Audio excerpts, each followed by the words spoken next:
reparação histórica. O Via Legal de hoje mostra a vitória de uma comunidade remanescente de escravos que garantiu o direito à terra. O sentimento da comunidade é de um avanço muito grande realmente, né? E uma satisfação em poder estar dando um grande passo para solucionar essa questão que já dura mais de 10 anos, né? A conquista só foi possível porque todos os envolvidos chegaram a um acordo.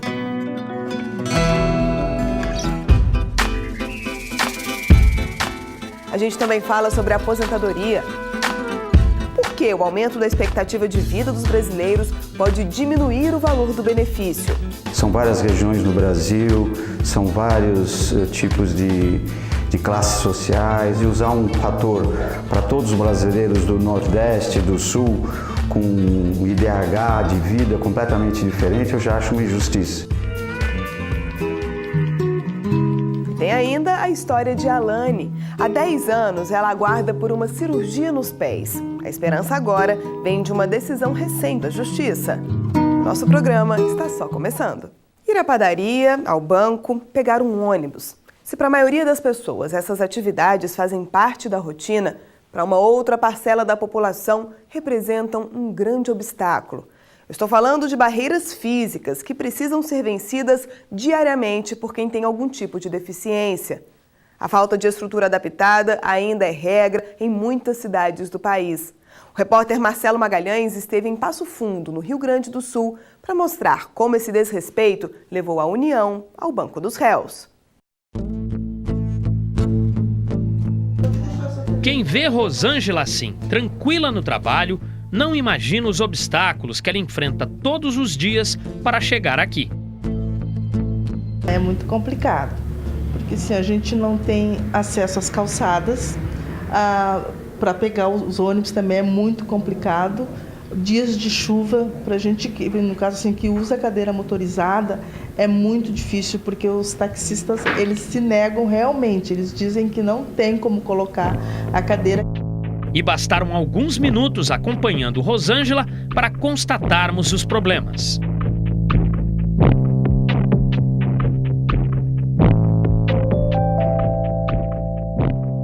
Estava arrumando as calçadas, então já tu não tinha como passar. Eu tinha que fazer toda a volta, descer na rua, e aquela rua cheia de, sabe, assim, complicado a tua cadeira. Aí tu vai, não tem como tu subir, porque não tem meio, né, as calçadas não tem como tu subir, daí tu tem que andar um bom pedaço no meio da rua para te poder encontrar um local para te passar. Garantir acessibilidade a deficientes é um dever do Estado que tem sido ignorado em boa parte das cidades brasileiras. Aqui em Passo Fundo, por exemplo, na região norte do Rio Grande do Sul, um caso de desrespeito levou a União ao banco dos réus. O cenário foi essa escola pública que recebeu estudantes para a prova do Enem. Ao se deparar com uma estrutura, um jovem de 28 anos que usa cadeira de rodas para ações constrangedoras. A assistente administrativa da escola lembra que as dificuldades começaram já na entrada. O estudante precisou de ajuda para chegar à sala do exame. Aí ele foi respondendo todos, assim, ele teve ajuda no banheiro também, ele não conseguiu usar como ele pretendia, como ele precisava. Indignado, o jovem entrou na justiça contra o INEP, o Instituto Nacional de Estudos e Pesquisas Educacionais. A situação do aluno se submeter a uma prova é uma situação por si estressante. Ele chega no local com uma certa carga de tensão. Então, ao se deparar com uma impunidade, uma barreira física para que tivesse acesso ao local de prova, aí acaba que inviabiliza psicologicamente a realização de uma prova da forma adequada. O juiz federal que analisou o caso decidiu condenar o órgão ligado ao Ministério da Educação. Pela sentença, o INEP deverá pagar R$10 mil ao estudante como indenização por dano moral. Teve um descuido do INEP com esse candidato que se inscreveu dizendo que era portador de necessidades especiais. Ele não considerou isso, não se preocupou com a estrutura que ele deveria ter propiciado, né, com o direito constitucional que essa pessoa tem, a acessibilidade, a participação, a igualdade de condições. Então, por isso que tem uma responsabilidade jurídica do INEP por responder pelo dano causado. O INEP informou por meio da assessoria de imprensa que recorreu da decisão. Em 2014, mais de 8,7 milhões de estudantes participaram do Enem. A região Sudeste teve a maior parte dos inscritos, seguida das regiões Nordeste e Sul. O Instituto recebeu quase 77 mil pedidos de atendimento especializado por causa de deficiência, 15 mil para salas de fácil acesso e 2.600 pedidos para mesas para cadeira de rodas. A escola de Passo Fundo, onde o jovem realizou a prova, continua sem estrutura para atender deficientes. Como houve recurso, o pagamento da indenização ainda não foi feito e depende da palavra final da Justiça. A esperança é que a reação do estudante e o entendimento judicial sirvam de alerta para evitar novos abusos contra brasileiros que, além da deficiência, ainda precisam enfrentar as consequências do desrespeito. Uma história de superação e esperança. Há 10 anos, uma moradora de Fortaleza está na fila de espera para fazer uma cirurgia nos pés. Apesar da demora e da situação ter se agravado, o procedimento ainda pode dar à jovem a independência que ela nunca teve. Assim como milhares de brasileiros, Alane precisou brigar na justiça para o direito de fazer o tratamento em um hospital do Sistema Único de Saúde. É nesta casa simples, na periferia, que vive Alane.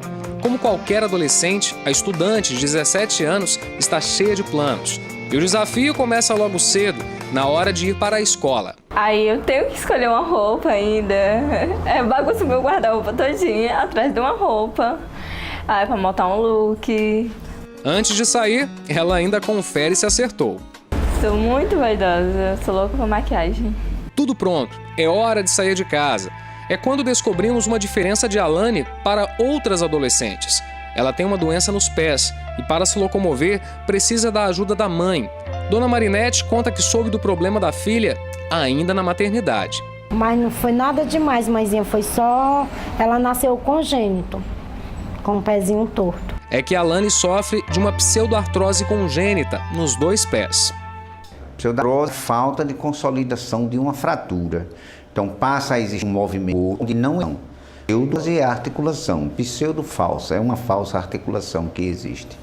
A doença pode se manifestar de 4 formas. A do tipo 1 é apenas um cisto, perna. 4 são os mais graves. No 3, por exemplo, a tíbia fica completamente 4, os 2 principais. A tíbia, o mais tipo 2. Nesses casos, a característica mais marcante é a fragilidade dos ossos. É um tratamento difícil porque impõe à criança um regime de usar um aparelho todo o tempo. O operatório é quando já aconteceu a fratura e esse é muito mais difícil. Ter sucesso, o paciente ou o paciente a 4 ou 5 cirurgias. Alane sabe bem, o médico já fez 5 cirurgias e ainda precisa passar por pelo menos mais 2. Hoje faz tratamento nesse hospital universitário. Eu sou de quando eu comecei. E é com essa determinação que Alane e a mãe resolveram brigar na justiça para garantir a realização dos procedimentos. Segundo a Defensoria Pública da União, apenas no Ceará, cerca de 10 mil pacientes esperam por uma cirurgia pelo Sistema Único de Saúde. Eu vou atrás do meu direito, aonde eu tiver direito, eu vou atrás dele. Eu vou recorrer a tudo. Eu não vou desistir. O pedido judicial foi feito quando a família descobriu que a fila de espera simplesmente não andava. Com a ajuda da Defensoria Pública, Marinete pediu que a União fosse obrigada a realizar as cirurgias consideradas de urgência. Mas o que a gente tem constatado na realidade é que essa fila é simplesmente para, na verdade, não realizar os procedimentos. Inserem as pessoas nessa fiquíssimos procedimentos. Essa procuradora defende o hospital e diz que a cirurgia só não havia sido realizada porque a unidade não tinha o equipamento a ser fixado nos pés da adolescente. Segundo Clarissa, a licitação para a compra do produto já estava em andamento e só atrasou por uma contestação apresentada pela Defensoria Pública. A ação da Alane foi ajuizada em 2013. Naquela ocasião, a Defensoria pediu que o equipamento fosse de uma determinada marca, o TrueLock Orthofix, que custa 80 mil reais cada par. Ao longo do processo, o Walter Cantídio, que é um órgão da Universidade Federal do Ceará, comprovou que estava em curso uma licitação para aquisição do equipamento cirúrgico. O defensor rebate, afirmando que a única solicitação feita foi para que a Alane passasse pelo procedimento o mais rápido possível. Todo o material que foi pedido, no caso da Alane, foi pedido de acordo com a requisição do próprio médico do SUS. Não há nenhum material importado, não há nenhum material especial. A gente simplesmente precisa que a Alane faça a cirurgia. Ao todo, foram mais de 10 anos na fila de espera. E essa demora fez com que a doença se agravasse ainda mais. Diante da falta de respostas, a família decidiu levar o caso aos tribunais. E o resultado foi a vitória da paciente, que garantiu o direito não apenas de fazer a cirurgia, mas também de receber todo o material necessário para a realização do procedimento. Os desembargadores do Tribunal Regional Federal da 5ª Região entenderam que a licitação não depende da gravidade do caso e o tempo que a Alane passou na fila de espera. A adolescente comemora a vitória, que é um estímulo a mais para enfrentar os desafios que ainda tem pela frente. Eu não vou desistir. Diante do pequeno problema de eu ficar com a perna curta do que a outra, eu não vou desistir. Eu vou atrás do meu direito, aonde eu tiver direito, eu vou atrás dele. Eu vou recorrer a tudo.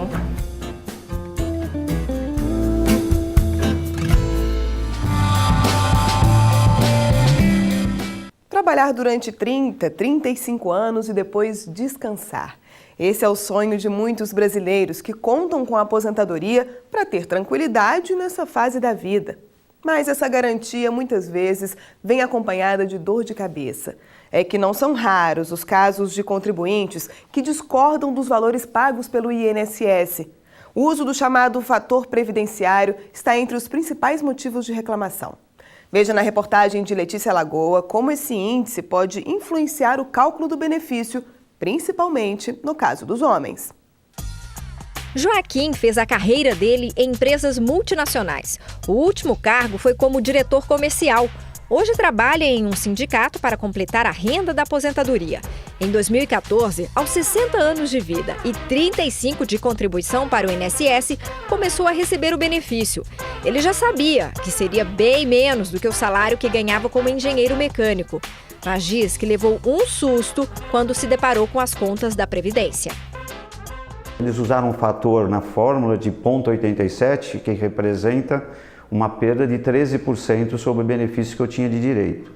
Isso representa para mim, mensalmente, uma perda de R$400 mais ou menos. O fator previdenciário leva em consideração 3 aspectos: o total de contribuições, a idade da pessoa no momento do pedido de aposentadoria e a média da expectativa de vida do homem e da mulher. A fórmula foi criada há 15 anos para tentar equilibrar as contas da Previdência, mas à medida em que a expectativa de vida sobe, aumenta também a quantidade de anos que o contribuinte tem que trabalhar para receber o mesmo benefício. São várias regiões no Brasil, são vários tipos de classes sociais e tudo mais, e usar um fator para todos os brasileiros do Nordeste, do Sul, com um IDH de vida completamente diferente, eu já acho uma injustiça. Na última pesquisa do IBGE, a expectativa média de vida do brasileiro aumentou para quase 75 anos. E a diferença de longevidade entre homens e mulheres também tem subido. Hoje são 7 anos, 71 para eles e 78 para elas. Essas estatísticas usadas para definir o valor das aposentadorias geram dúvida até dentro do próprio INSS, segundo a coordenadora jurídica do Sindicato Nacional dos Aposentados. 80% dos processos administrativos que chegam aqui para análise geram revisão. A lei que fala do fator previdenciário, ela é um pouco confusa. Há um artigo dela que diz que o INSS precisa aplicar a tábua cheia da tabela de expectativa de vida. E o próximo artigo diz que é a média que o INSS tem que aplicar. Aí tem hora que aplica uma coisa e tem hora que aplica outra. Essa falta de clareza da legislação tem reflexos diretos na renda de muitos aposentados. Quando o Instituto ignora a diferença da expectativa de vida para a aplicação do fator previdenciário, os homens acabam tendo um desconto maior na aposentadoria. E o resultado é que muitos deles têm recorrido ao judiciário pedindo a revisão do benefício. Em São Paulo, este juiz deu ganho de causa a um homem ao constatar a irregularidade na aplicação da fórmula do fator previdenciário. Já é na Constituição que eu encontro a diferença entre segurado homem e segurado mulher. E por isso, no meu entendimento, não poderia a lei utilizar um dado numérico igual para ambos, quando na realidade fática há uma diferença grande. Então, o que eu reconheço é a inconstitucionalidade do artigo da lei, do dispositivo que determina a utilização da tábua para ambos os sexos. A decisão judicial abre espaço para novos pedidos de revisão.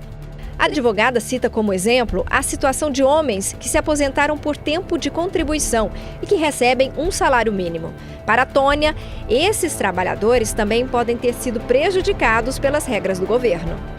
A gente sempre diz que as pessoas que ganham salário mínimo não têm revisão, mas há algumas particularidades. Quando nós refizemos com a tábua destinada aos homens, né, com a expectativa de vida do homem, ele passaria a ganhar mais do que o salário mínimo.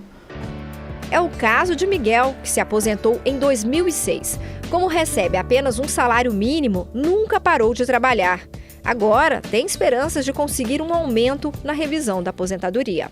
Nada mais justo, né, da gente poder, afinal de contas foram 35 anos de contribuição, né? Não é pelo fator de eu ter me aposentado com idade, né, mais novo, mas eu acho que é justo.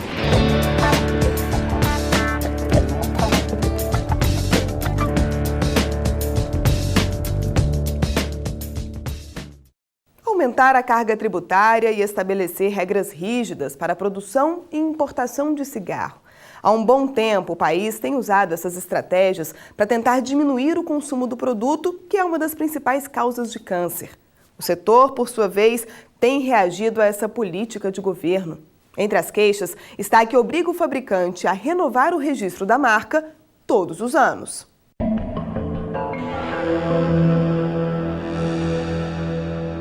Uma simples tragada e lá se vão 4.700 substâncias tóxicas para dentro do organismo. Quem diria, a fumaça que um dia já foi associada à beleza e ao sucesso no cinema e na televisão, hoje é uma das grandes vilãs combatidas em todo o mundo. O cigarro foi um companheiro inseparável de Carlos durante 40 anos. Há 10, ele largou o vício, mas já era tarde demais. O fumo deu lugar a outro parceiro, este aparelho de oxigênio ligado dia e noite, sem parar. E eu não era tido como dependente, com uma alta dependência, né? Minha dependência era leve e fez isso comigo, me deixou doente desse jeito. A doença a que Carlos se refere é a DPCO, ou doença pulmonar crônica obstrutiva provocada pelo tabagismo. Um dos principais sintomas é a falta de ar, até mesmo durante atividades simples, como tomar banho, por exemplo. O banho, né, eu tomo em casa com isso aqui. Tem o box, o blindex, eu passo o oxigênio por cima, ponho lá e tal. Tomo meu banho normal, devagar, nada de correr, porque senão me canso, mesmo com oxigênio. Quando eu acabo de tomar banho, que eu vou me enxugar, eu tenho um banquinho dentro do box, aí sento, aí me enxugo sentado e tal. E por onde vai, lá está ele. São 15 metros de tubo por toda a casa, transportando o oxigênio. Quando precisa sair, o jeito é levar o equipamento. A DPCO é apenas uma das mais de 50 doenças que podem ser provocadas pelo tabaco. O cigarro está associado à morte de 200 mil pessoas por ano no Brasil. Mudar essa realidade é o objetivo da Lei Antifumo, que entrou em vigor no fim do ano passado e proíbe o cigarro em ambientes coletivos. Entre as estratégias para combater o tabagismo, o país aposta ainda na proibição da propaganda nos meios de comunicação, em campanhas educativas e no aumento do preço do cigarro. Existem evidências da Organização Mundial da Saúde que, elevando os preços, nós temos um desestímulo ao consumo. Com isso, o governo, então, aumentou a taxação para 85% e estabeleceu o preço mínimo. Então, a meta é manter preços elevados. Mas é uma outra ação criada para dificultar a venda de derivados do tabaco que tem incomodado os fabricantes. As regras da Anvisa para a renovação do registro das marcas. Enquanto fabricantes de outros produtos precisam tomar a providência uma vez a cada 5 anos, no caso das empresas de cigarro, a exigência é anual. Duas das maiores produtoras, a Philip Morris e a Souza Cruz, questionam a medida na Justiça. Na ação, as marcas pedem ainda a redução da taxa cobrada pelo procedimento. Enquanto o setor de bebidas, por exemplo, paga R$6 mil, a indústria do tabaco precisa desembolsar R$100 mil todos os anos. No Tribunal Regional Federal da Primeira Região, os desembargadores decidiram manter as regras em vigor. As empresas já recorreram. Por meio de nota, sustentam que a norma da Anvisa é inconstitucional, mas o governo também não pretende desistir da disputa. É óbvio que a gente tem toda uma condução da política nacional de produtos derivados do tabaco que leva realmente a você ter uma diminuição do consumo, uma diminuição da oferta desse produto no mercado, e também existe uma política que você tenha realmente que essa indústria, por ser uma indústria que coloca no mercado um produto maléfico, que ela realmente seja a que paga mais, tanto é que também na razão de impostos também ela tem uma carga tributária muito grande. Para as empresas, fumar ou não é uma escolha de cada um. Não é o que pensa este promotor que atua no Distrito Federal. A última estatística nossa comprova que os brasileiros começaram a fumar com 13 a 14 anos. Quando chega já com 14, 15 anos, ele já está viciado. Então, quando ele fica doente, seria uma grande maldade falar que a pessoa fuma porque quer. Ela não fuma porque quer, ela fuma porque já está viciada. Que o custo do nosso tributo não paga 50% do valor gasto com o Estado com as doenças tabaco relacionadas. E não é pouco, R$1 bilhão e 400 milhões por ano. Este é o valor gasto na rede pública com o tratamento de vítimas de doenças provocadas pelo tabaco. Enquanto a queda de braço entre indústria e governo segue na justiça, Carlos tem um desejo. Viver um pouquinho mais. E dá um conselho. A não fumar, nunca, nem para experimentar.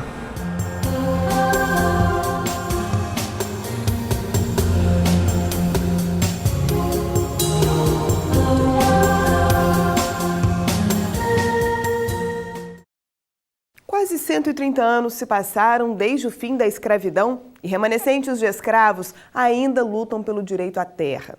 No Brasil, existem quase 2.000 comunidades quilombolas. Normalmente, os impasses fundiários envolvem proprietários particulares e até a União. Na história que você conhece agora, um acordo entre a Marinha e os moradores de uma ilha no litoral do Rio de Janeiro foi motivo de alívio e comemoração. Foram mais de 10 anos de luta até a assinatura de um acordo histórico. Remanescentes de uma comunidade quilombola finalmente receberam o título de propriedade dos terrenos que ocupam há mais de um século. Temos ciência que assim, não é o fim, que é um passo que está sendo dado e que quando conseguirmos realmente a titulação será o objetivo maior da comunidade para poder daí ter condições de melhorar as nossas condições de vida dentro da ilha. A ilha a que Newton se refere é a de Marambaia, que fica no litoral sul do Rio de Janeiro. Para entender a importância da conquista dos moradores, é preciso fazer uma viagem no tempo. Entre 1856 e 1889, a terra foi de um dos maiores fazendeiros de café e mercador de escravos da época. O lugar era usado como entreposto para a engorda dos negros que chegavam em navios da África. Com o fim da escravidão, a propriedade foi mudando de mãos até ser comprada pela União em 1905. Alguns ex-escravos continuaram vivendo nesta. O número de moradores aumentou. Em 1971, outra mudança. A Marinha passou a administrar a ilha, que teve uma parte do terreno destinada ao Centro de Adestramento Naval. O objetivo garantia o direito aos chamados quilombolas. A presença da Marinha foi questionada na Justiça Federal pelos herdeiros de escravos que moram na ilha. Quando nós começamos esse processo de mediação aqui com o Ministério Público Federal, a Marinha e a própria comunidade quilombola, nós fomos nos aproximando, né, a partir da primeira versão elaborada com o laudo antropológico, dos pontos de divergência ou de convergência de entendimento de preservação das comunidades que já existiam, já viviam, né, dentro da área. O problema é que a Marinha considera a região como área de defesa nacional, por ser a entrada da Baía da Ilha Grande, um canal de acesso para que navios de grande porte cheguem a diversos terminais. A ilha em si, da Ilha da Marambaia, ela é a única área de uma organização militar, e aí no caso da Marinha do Brasil, que permite exercícios vindos do mar. Particularmente a tropa do Corpo de Fuzileiros Navais é uma tropa com a vocação anfíbia. Então nós necessitamos o desembarque vindo do mar para conduzirmos os nossos exercícios. As negociações foram intensas e tiveram a participação do Ministério Público e da Justiça Federal. O acordo firmado entre Marinha e moradores promete trazer de volta a paz na ilha. Ao todo, cerca de 350 pessoas vão ser beneficiadas. O termo de ajustamento de conduta, assinado aqui na sede do 1º Distrito Naval, garante o título coletivo de propriedade à Associação dos Remanescentes de Quilombo da Ilha da Marambaia. Os moradores vão ter garantidos serviços de saúde, educação e transporte oferecidos pela Marinha, que continua tendo o direito de fazer uma triagem de quem pode ter acesso à ilha. Foi elaborada uma lista de quem são os integrantes da comunidade remanescente de Quilombo da Ilha da Marambaia. Essa é uma lista que foi elaborada pela própria comunidade, passou pelo crivo da Marinha, que aceitou, e há uma regra prevista no TAC de que os integrantes da comunidade são aqueles e os que vierem por expansão familiar, vale dizer, casamento, união estável e filhos. Entre os moradores, o sentimento é de alívio. Para Newton, além de garantir a permanência na área, a vitória representa a reparação histórica de um passado de sofrimento e abre espaço para que a comunidade possa, finalmente, planejar o futuro. Hoje nós vivemos o quê? Com várias famílias habitando numa mesma residência. Então a gente poder construir novas residências para que essas famílias consigam, cada um trilhar o seu caminho, é muito importante.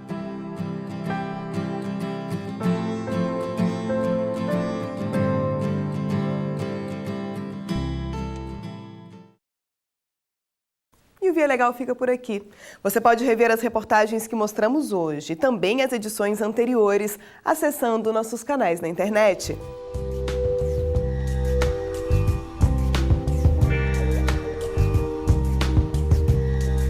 Na semana que vem a gente volta com outras histórias que foram decididas na Justiça Federal. Até lá!